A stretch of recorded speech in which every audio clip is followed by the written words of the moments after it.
Welcome to the Rise Together podcast weekly hot take series.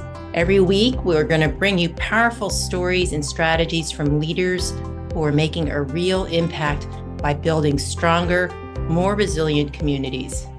Get ready to be inspired, motivated, and equipped with the tools to thrive in both your personal and professional life.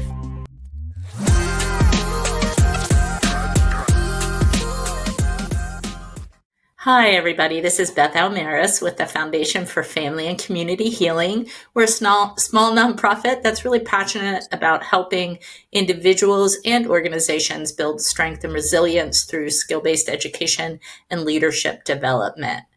We have a great guest coming to you today from the opposite coast. Since I'm in DC, we have Tony Lee. How you doing today, Tony? Yeah, great. Thank you so much. Yeah. Tony is the head of global talent acquisition at Mission Cloud. So why don't we start there, Tony? What is Mission Cloud? Good question. Mission Cloud is an AWS Premier Partner.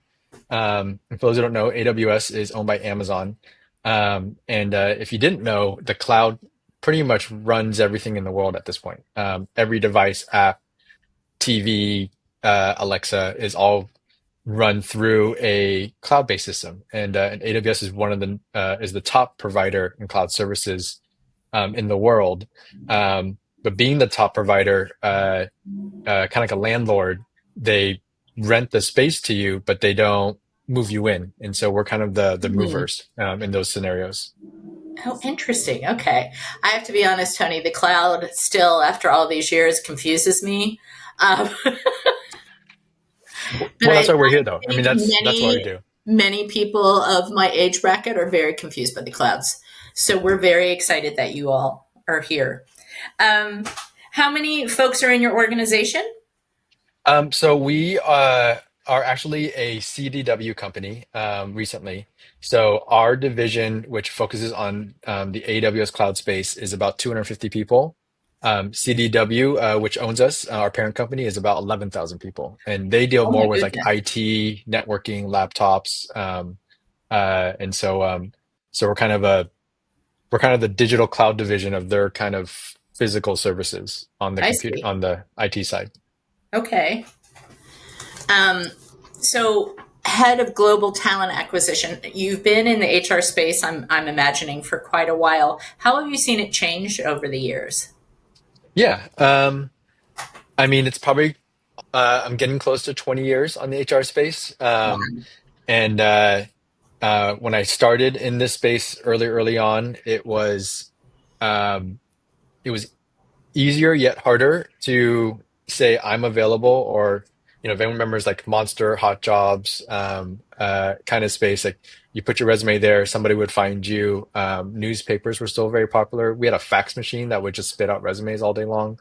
Um, People would show up in our office and say, "Hey, I'm available," and we'd have conversations with them. Um, I would fast forward. I think today it's more confusing on where to find a job, and even then, when you think you know how, is that really how you find a job? And so today it's definitely the age of social media and AI, where um, is my resume, LinkedIn CV formatted the right way that a computer processes it for someone to look at? Uh, do I have a LinkedIn account? Is applying even worth applying anymore? And the answer is yes, but also no, because now everybody does it that way. So how do you stand out in a crowd digitally when no one's ever met you before? So um, it's a different world for sure in terms of how people would normally get a job. Yeah, I have sadly a rather large group of friends that are all looking for work right now. You know, being in the DC area, we've Yeah, been hit pretty hard with layoffs. yeah, Um, can and imagine. yeah, and I have never heard so many frustrated job seekers Yeah, yeah. I mean, really it's a just feeling that they can apply to 200 jobs and literally hear back from nobody. They're like, it's just crickets out there. I don't yeah. understand. Well, today's market is different too. I mean, I've hired in our last recession, not to say we're in one, but how things are working, it's very similar. And so whatever the government, the news says we are or we aren't, from a jobs perspective, it feels very similar. Where even back then, when you had, I mean, just imagine your hot jobs, monster.com days where, uh, you know, thousands more people, hundreds of thousands, are adding their resume to a space, hoping that someone will find them. And then if there's enough people looking for them, then that's hopefully you get a job. In the last couple of years, pre-COVID and even the beginning of COVID, we couldn't find enough talented people. And then I was at one point 10 years ago at a tech company where there weren't enough engineering students graduating. And so Mm. which I think started a whole different conversation about, our foreign talent taking over our jobs. But 10 years ago, we didn't have enough domestic talent that could build our software. And so um, companies are spending a ton of money on sponsoring visas. So where we are today, I think part of the challenge is similar to what I saw many years ago, which was there's just more people looking for jobs in the digital age. It's just easier to go apply to them than ever was before, or try to talk to someone where there's just not enough jobs available. And there's also this whole return to office concept, which is, am I hybrid? Am I on site? Am I remote? Can I work from my computer nowadays? And a lot of companies are shifting. Those shift their tune 3 times in a year. So I think that's still trying to figure itself out as well. Yeah, I think that that's very much the case here because the federal government was required to go back 5 days a week. A lot of the companies have Yeah, started requiring that, and there's a real there's a real pushback that's yeah, happening. It's yeah, it's just I can't think of a time where we've had this many kind of like really interesting and sometimes problematic shifts happening at the same time. yeah.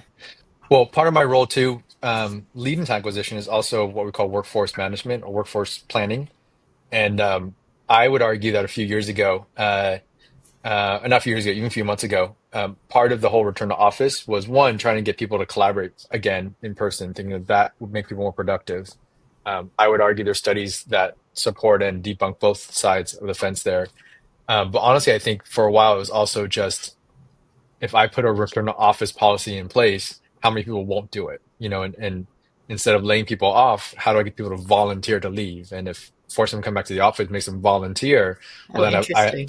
I would have satisfied reducing costs by getting people to volunteer to leave. I think that was some strategy some companies were playing for a while, just because nobody wants to fire anybody, and if you choose to leave, that's your choice. But if you make it impossible to come back or hard to come back, well then that's on you, not them, supposedly. Um, my attitude today is that it's still not stable, like what's returned to office, but what I feel like is a mindset right now is, well, we've majority of the biggest layoffs have happened. Um, People have quit, people have moved companies, have made changes. I think we're at a point now in our economy that I don't know how much deeper most companies can cut. And there's now gaps forming of where people have voluntarily left that they didn't expect to leave. And so I'm seeing a lot of companies being a little more relaxed on, hey, I really need this role filled.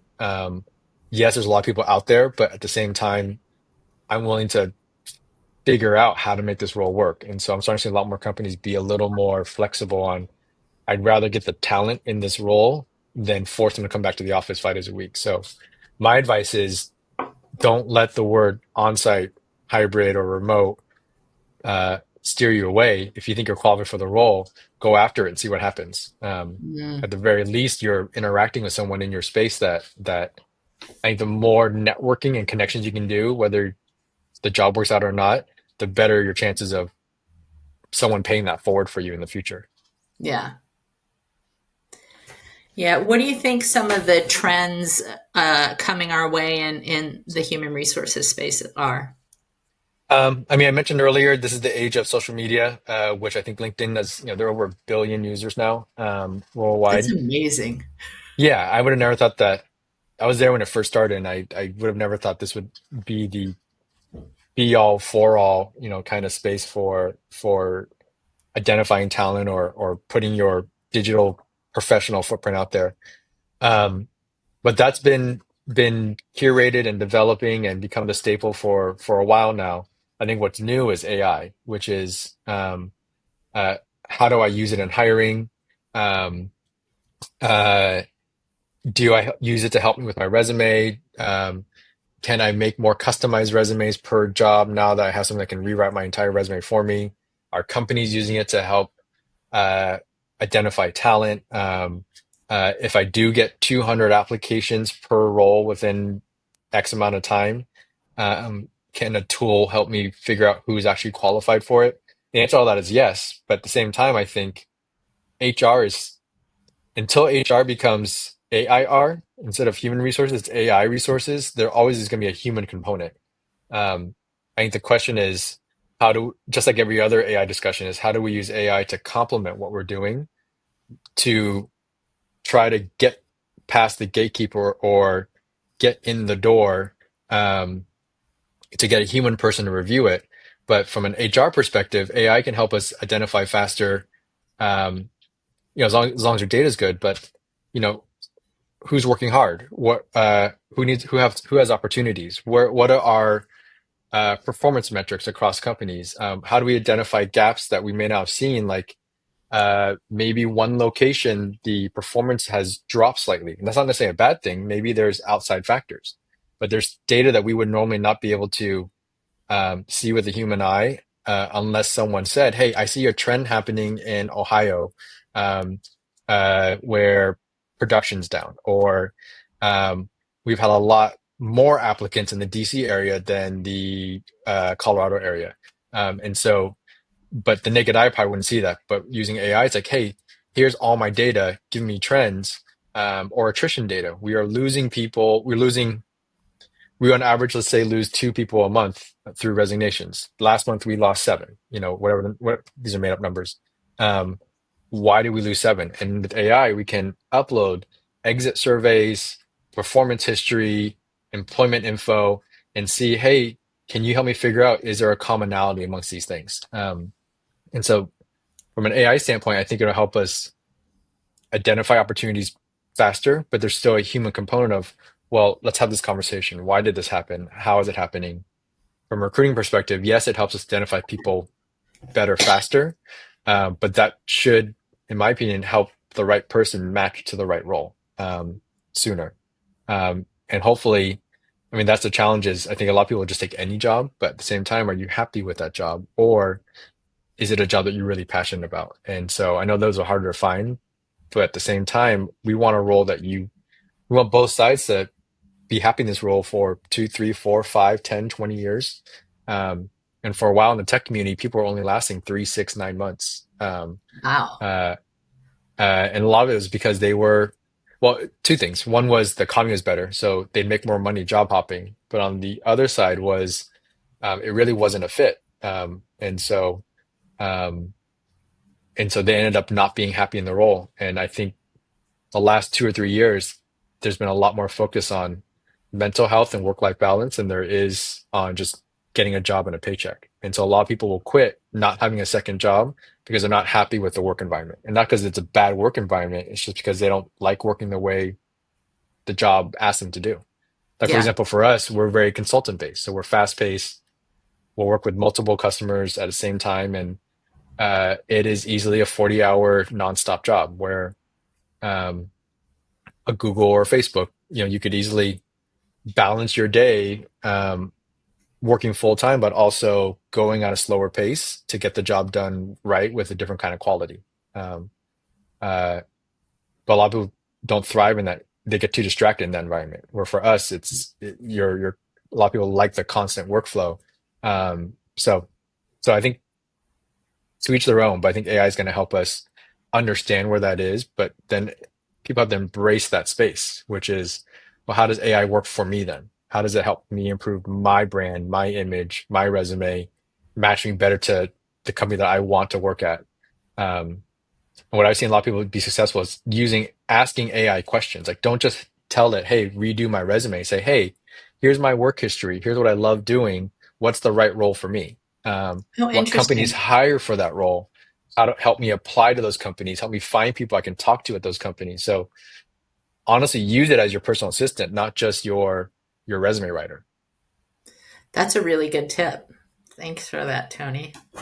Yeah. Well, really interesting conversation. Thank you so much for your time. If folks are interested in learning more about you and the work you're doing, where's the best way to connect?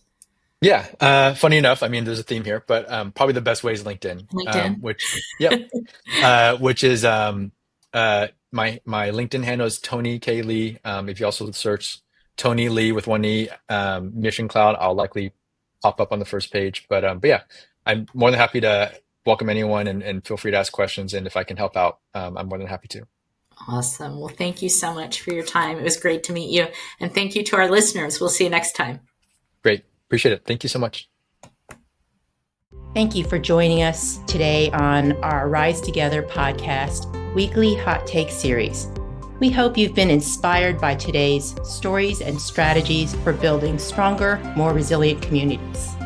Remember, resilience isn't just about bouncing back. It's about growing through every challenge to become bigger and better. If you've enjoyed this episode, please make sure to subscribe, leave a review, and share it with somebody who could benefit from these insights. Stay connected, stay resilient, and we'll see you next time.